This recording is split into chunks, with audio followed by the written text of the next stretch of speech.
welcome to the first episode of the George Harrison podcast, known as P2 Podcast Blues. I am your moderator today, Hudson Ranny. Joining me is Martin Quibell as the co-host. Hey, everybody. Hey, Martin. So today, we just want to run through a couple news items. All Things Must Pass is coming out. Martin, what edition are you gonna get? I don't know yet. Not the enormous. Is it £800 or something collection? I'm certainly not going. I can't afford that. I'm not. I haven't got Tom Hunyadi's sort of financial backing, shall we say? Yeah, I mean, unless you want to live in there, live out of. Because, I mean, I keep telling him we'll be living out of that suitcase and that Uber box one day if he goes at that pace. I think so. So, we're going to talk about this one song from each album that we think could have been a better single. Martin, let's have you plug your show first. Remind the folks at home and the trolls who are listening what else you do. I'm Martin Quibell, and some of my friends know me as the nickname Marv. And I do a podcast called Pods Like Us, where I talk to podcasters, people behind the scenes like producers, and also people who listen to podcasts as well, just to get their opinions or their stories and what it is about podcasts that made them listen to podcast or to make podcast of their own. There you go. That's it in a nutshell. Yeah. I do a solo Beatles show called I Know. It's a video cast. You can find it virtually anywhere. It's a lot of fun. I've interviewed a lot of people that work with the solo Beatles. I've talked about a lot of the albums. This co-host will be a guest on there someday, I promise. So let's get rolling. So All Things Must Pass. I mean, this is like the heat of the album. What is the song for you that could have been like a second single? Well, I mean, All Things Must Pass, because it's a triple album, I think it's sort of underserved in a way because of the fact that there's such a wealth of material. I mean, what have you got? You've got My Sweet Lord. Was there a second single from What Is Life? And What Is Life? Yep. Whereas I think actually he could have got away with 4 singles from there personally because of it being a triple album. So my first choice would be Let It Down. Maybe perhaps too long to be a single for 1970 because it's a bit of a long song, but it's just that it's got an epic feel to it. It's got distinctive sections, and you can, from that period, 1970, which was around the era of, that was when I think hard rock and heavy metal and that were coming out. It's almost got that sort of feel to it where you can see people rocking out to it as well because of the chorus that's just so sing-alongable. But then I have a second suggestion for All Things Must Pass, which is also the title track itself. And that's because I think because of the title of the song, I think it fits with that time period. I mean, people, you got John talking about the dream is over and that. So on Plastic Ono Band, and even though All Things Must Pass was written towards the end of the Beatles and was originally intended to be a Beatles or put forward as a Beatles song, it sort of fits that era, what people were talking about at the time. It's a relaxed song. It's under 4 minutes, so it doesn't drag in any way, but I think it's got a classic George sound to it, and in a sense, I actually do think that All Things Must Pass, even though it was tried as a Beatles song, I think it actually works better as a solo George song than it did during those live rehearsals that the Beatles tried of it. I agree with that. I don't think it could have been a Beatles song. And it fits with the tone because I know during the recordings of that song, when it was being written, George's mom had just died. Yeah. So he was also he was very close with his mother. And I mean, he had to recuperate from that. So, actually, All Things Must Pass was my first choice. Okay. But my second choice is very different. Not only is this my favorite song on this album, I think it would have been a killer single. Wah Wah. Yes. Yep. Yep. I mean, great lyrics. I mean, if you look at George's solo career, there's very few rockers. I mean, compared to Paul, and John didn't even really have any. So, but Wah Wah, I mean, it's just shred after shred, and it's beautiful. I mean, just look at that. I mean, I'm kind of a guitar player, but you can just hear the chord progression and his vocals on it. What do you think of the concert for Bangladesh version? I like that version very much, but I also like the version that they did for the tribute to George as well. I thought that was amazing as well. It's a very powerful song. I think the only thing that might have stopped that from being a single might have been George's. I don't know, because of the subject of what the song was about. George might have been a bit picky about it. I don't think he was picky about having it as an album song, but he might have thought, should I really put a song that's a slight against Paul as a single? But whatever. Like you said, it's probably the most rocking song that George has ever done. And yeah. The problem is that it's such an enormous album that you've got so much material there as well. That's another problem. Some episode we're gonna have to play All Things Must Pass, but turn it into a single album, which that's gonna be difficult. Yeah. So I mean, moving on to Living in the Material World, which I think is one of his best albums and a perfect follow-up to All Things Must Pass. Yeah, absolutely. What did you choose to be a second single? Because the only single was Give Me Love on this album. That was the only single released. Yep. I think Don't Let Me Wait Too Long is a beautiful song with a really sing-alongable chorus. It's got a beautiful melody in there, nice feel, and it doesn't get in the way because it's quick. It's under 3 minutes, and it's a really good pop song. I agree with that, but I chose Living in the Material World, actually, the title track. That would have been my third, actually, yeah, or whatever, yeah. It's exotic in a way, but it's fun. It's uplifting. I love this. I love the horns in there.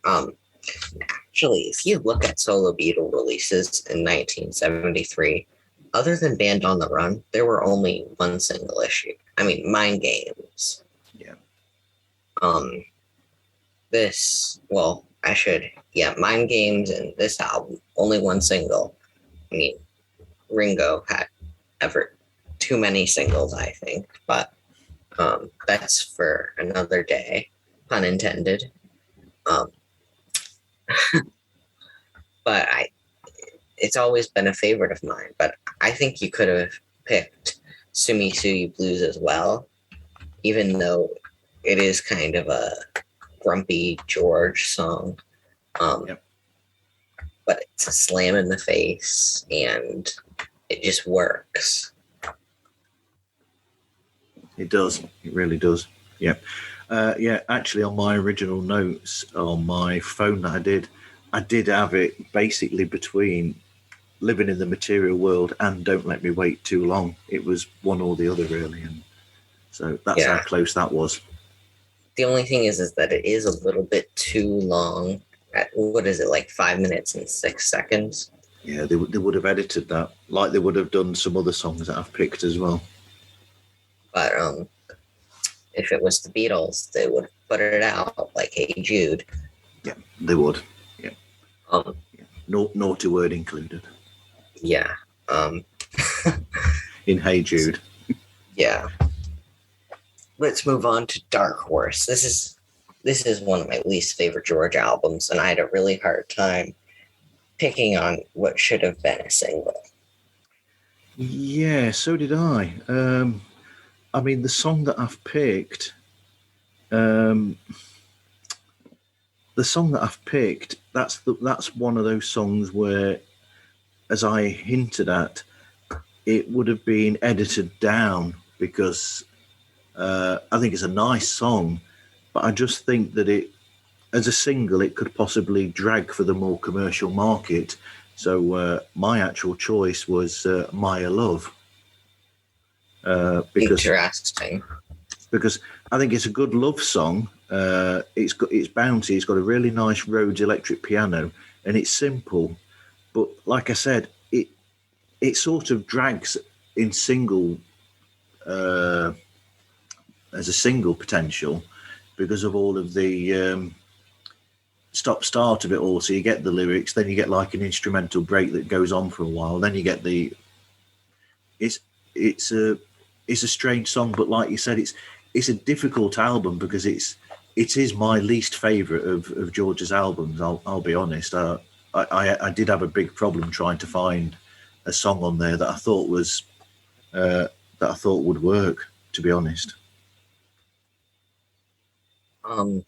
I cannot stand Maya Love. Okay. I'm not gonna lie.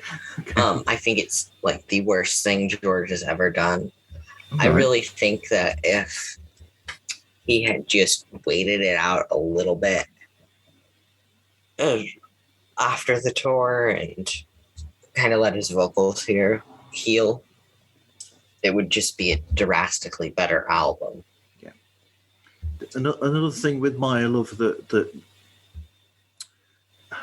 I think it's more of a song that's got potential as opposed to a fully fleshed out song as well. I think in a way it almost feels rushed, where he's got the germ of what could have been something much better, but it's almost like a chorus with nothing else to it, like he got part of a song per se, where Paul, I know I'm going into another Beatle here, whereas Paul McCartney would have taken like that fragment and then thrown it onto another part of a song that he was originally writing, and they'd have put these bits together.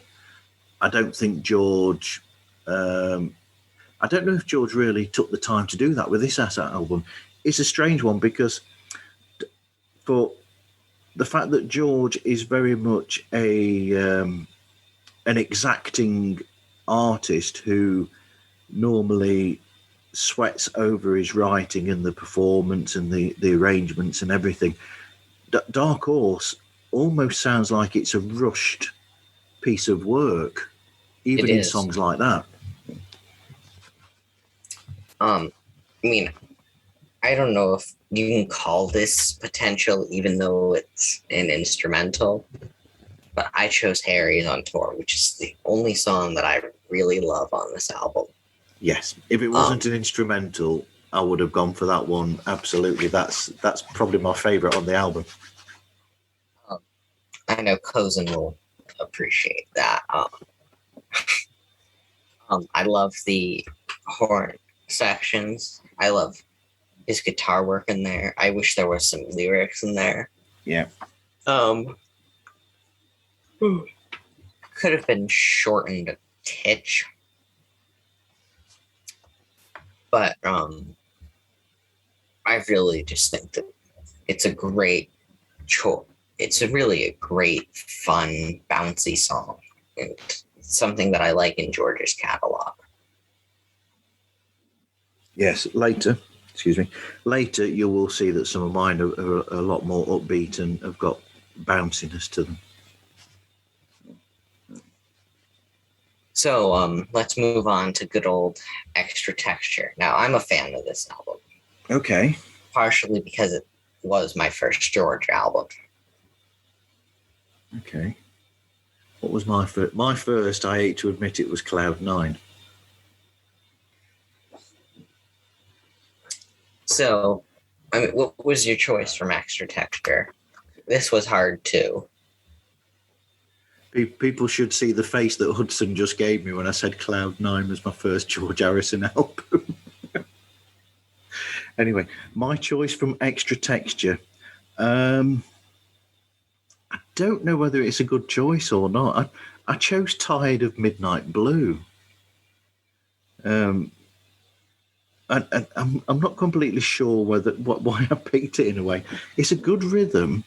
There's some really nice guitar work on there. The lyrics are lovely, and it's got a nice melody in it, and especially in the change from the into the chorus. I think that's a nice chord change that he has there, and it's got a nice feel to it. I agree. If you look at, I think Midnight Blue is a beautiful song. I mean, there's no really upbeat song on that album, No. Instead of You. But I chose, I hate to say this, but this is my favorite song on the album. The Answers at the End. Yes. Yep. I mean, such a powerful message. Don't be so hard on the ones that you love. I mean, that's pure George. Just, giving a good message. He's not grouchy in the song. And I like Grouchy George. I mean, are you a Grouchy George fan? I like, I don't mind Grouchy George. He's a bit honest though, isn't he? When he's grouchy. That's the thing. He's coming from a place where he means what he's saying. That's the way it goes. That was bad. That was not bad at all. That might be a hint for something later. And it might be.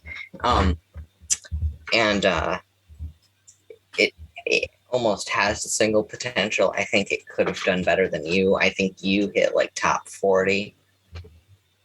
I think, and if I'm making a list of my top 10 George Harrison songs, The Answers at the End is somewhere in there. I think it's a classic.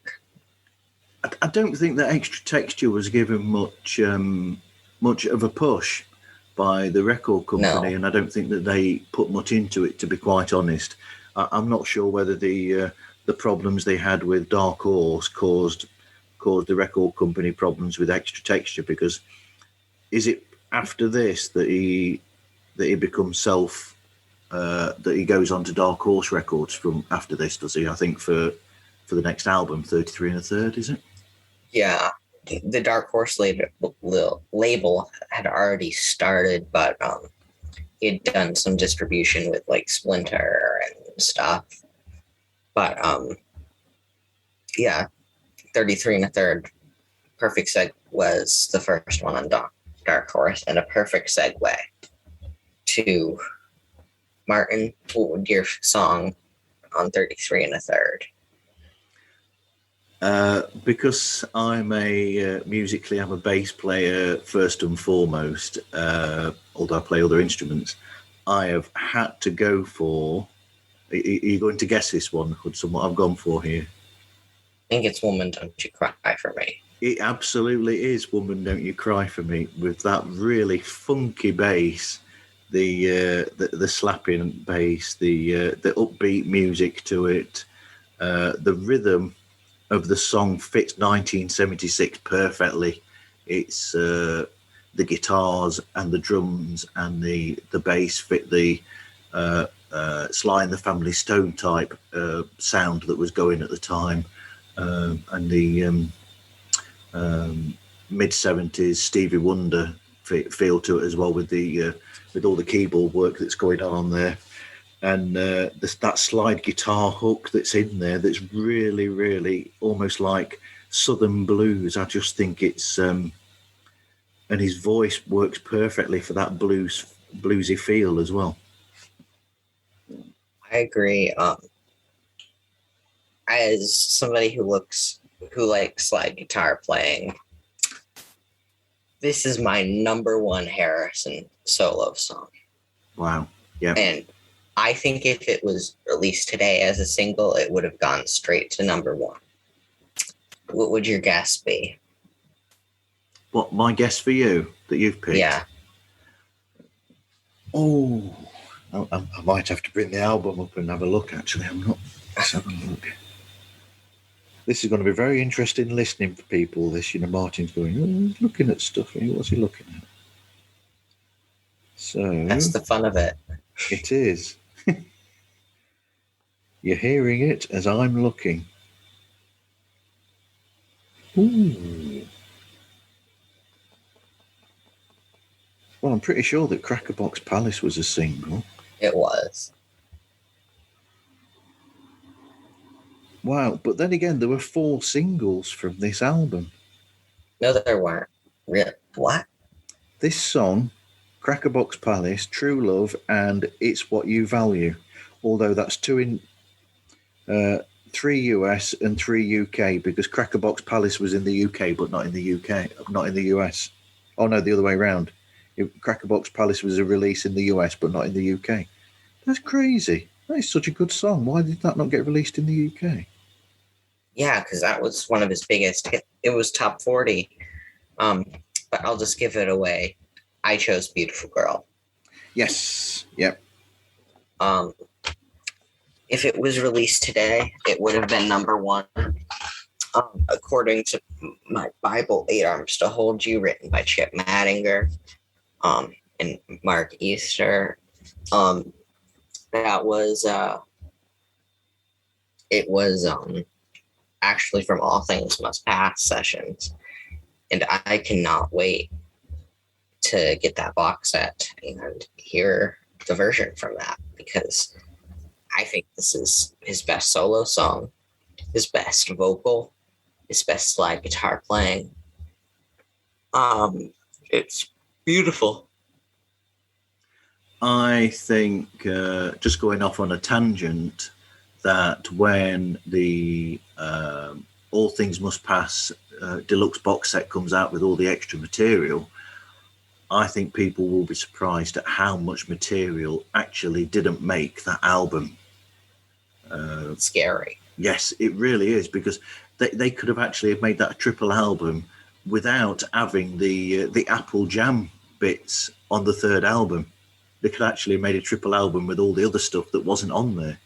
Because I know on my original notes that I'd written for this show, actually, I mean, like I said, I'm going on a tangent again here, but I actually said about All Things Must Pass, I can't believe that I Live For You was not on the album originally, because that is a great song. I love that song. I don't know why it wasn't on there in the first place. I really like that song. What was it? Cosmic Eye or something? Yeah. That was just released. And I thought Day 2 demo, I thought that was great too. Yeah. I also think that something like Derridoon or Circles would have been a nice thing to have changed the feel of the album as well. Yeah, if they had been on there, and they would have shown other aspects of George then that we all know are there, but it would have been an album that would have shown all the sides of George then, because you'd have had the rock side with Wah Wah, you had the relaxed with All Things Must Pass and songs like that, you had the Apple Scruffs, which is a great acoustic track, but then you would have had the spiritual aspect of him with Derridoon and the musicianship of him in Circles. Yeah, I agree with that. So what was your pick for 33? Oh, yeah, you already did 33. Where are we going now? What about for the self-titled? I also think this is one of his best albums. So do I, but then again, I also think that 33 1/3 is an underrated album. I think that's a great album. The best George Harrison side is side one of that album, of any Harrison album. I would Very probably strong. agree with that. Yep. So what are we on to? George Harrison, self-titled. Yep.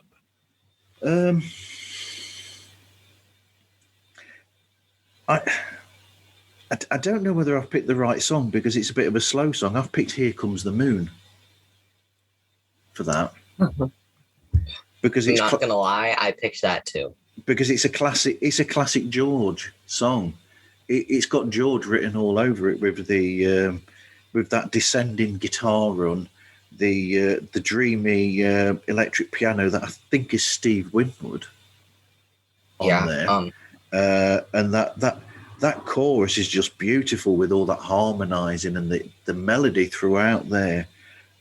As we said on the first one when we were talking about "Isn't It a Pity," the melody on "Here Comes the Moon" rivals the beautiful melodies that Paul writes.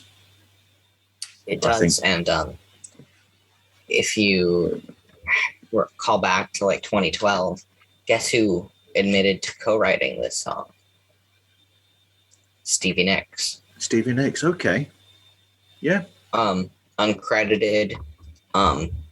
She co-wrote the song with George in Hawaii, which I really want to know what parts were Stevie's, what parts were George, because I'm a huge Stevie Nicks fan and a bigger George fan. Yeah, that's interesting. Yeah. Moving on to one of his most underrated albums in my book. I did an episode with Dr. Kenneth Womack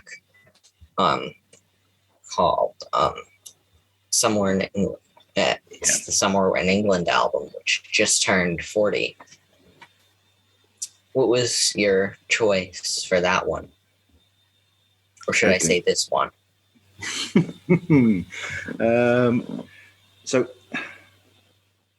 that the Somewhere in England album is an album that deserves a deeper look, to be honest, because it's an album that was very troublesome, shall we say, for George, where he basically made an entire album, and then the record company who were distributing for Dark Horse sent it back to him and said, "Oh, can you take this out and put something that's a bit more commercial, basically."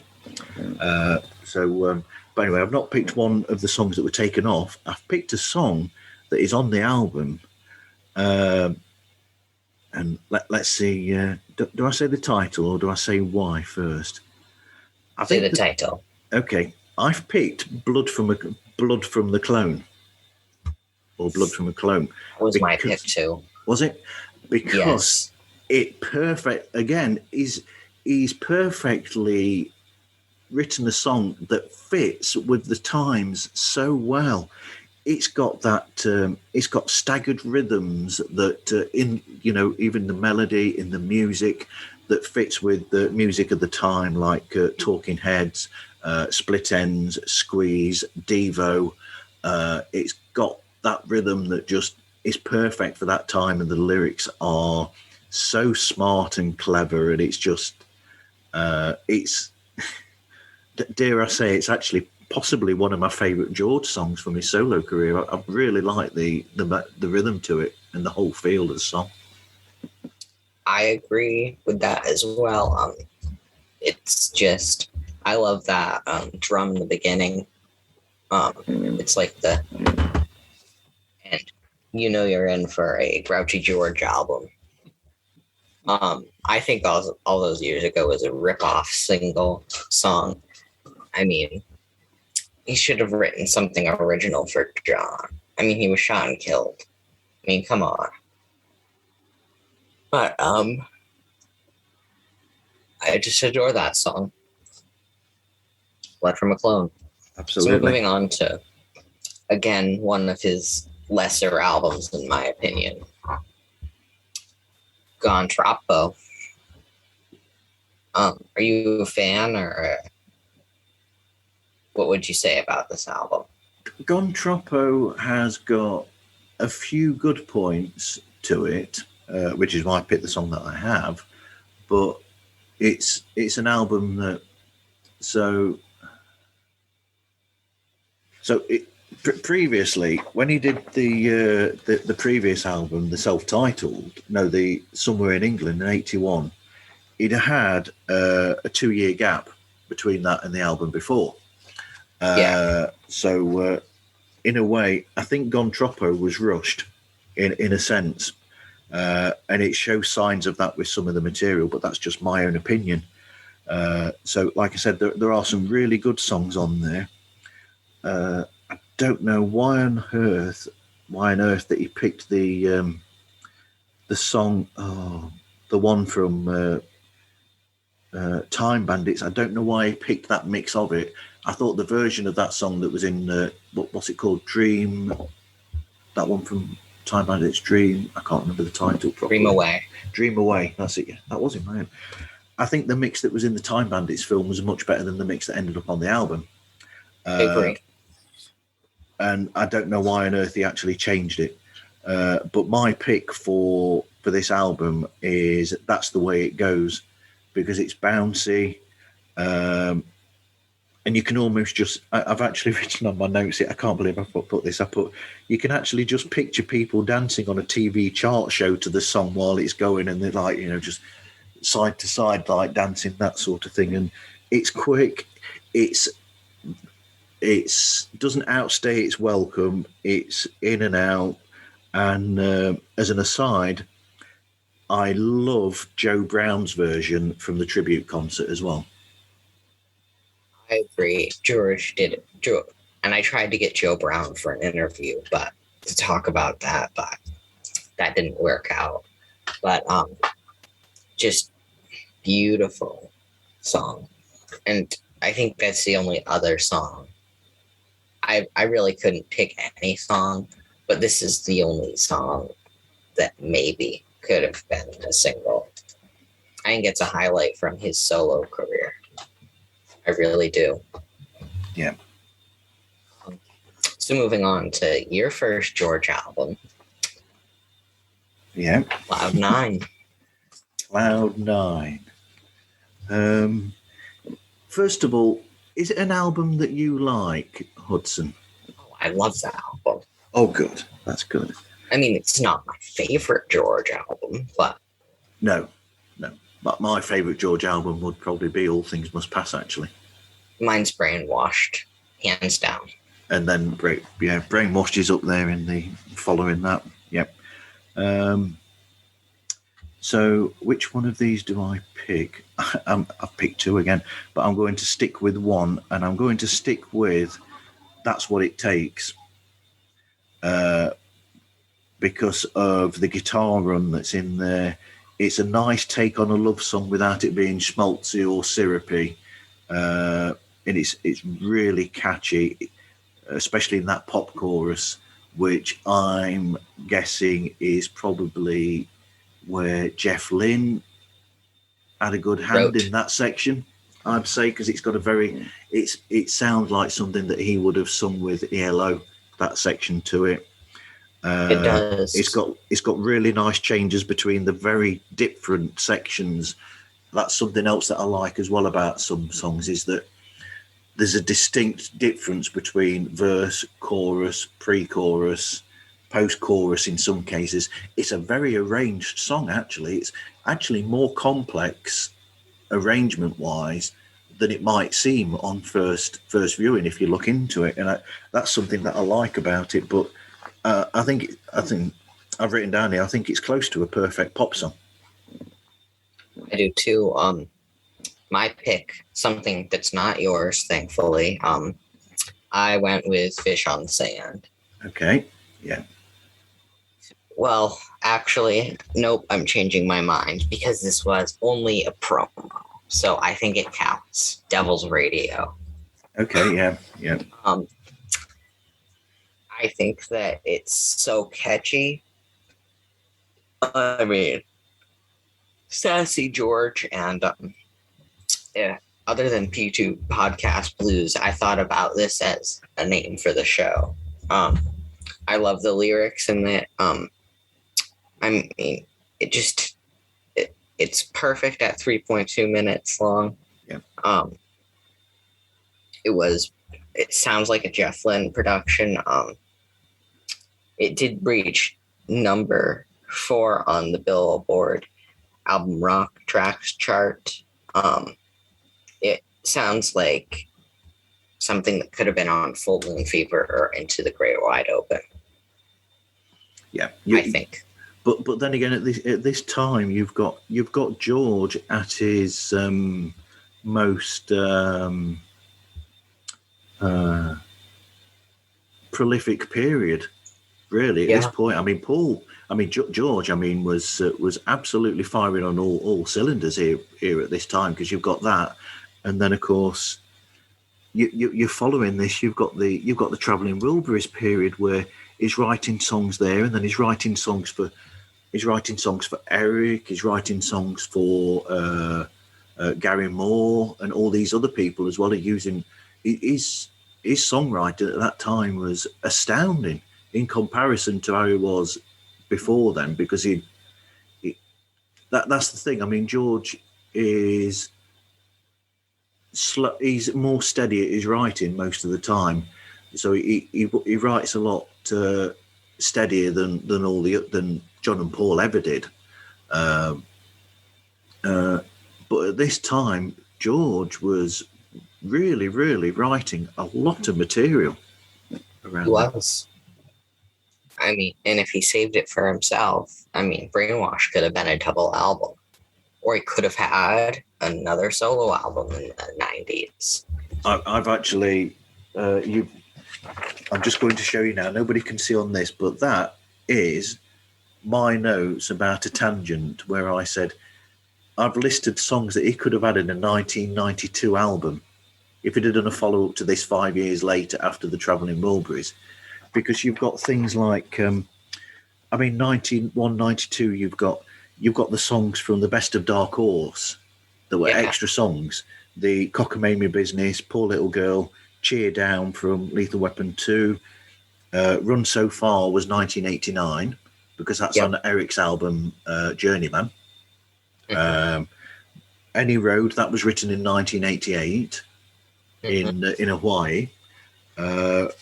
What else? Marwa Blues, that is an old song. That's from the 70s. Rocking Chair in Hawaii is from All Things Must Pass. Yes. As well. That's from there. I don't know if you know the song, but I've already hinted at it. He wrote the song That Kind of Woman for Gary Moore for the Still Got the Blues album. And George is on that song as well. I'm familiar with that. That is a really good song. Yeah. I'll have to look that up. Yeah. That Kind of Woman by Gary Moore. You can hear George on it. He's in the background on it and playing and singing with Gary. It's brilliant, because then Gary ended up being on Volume 3 Travelling Wilburys, didn't he, as well? Yeah. As a returning the favour for George writing him that.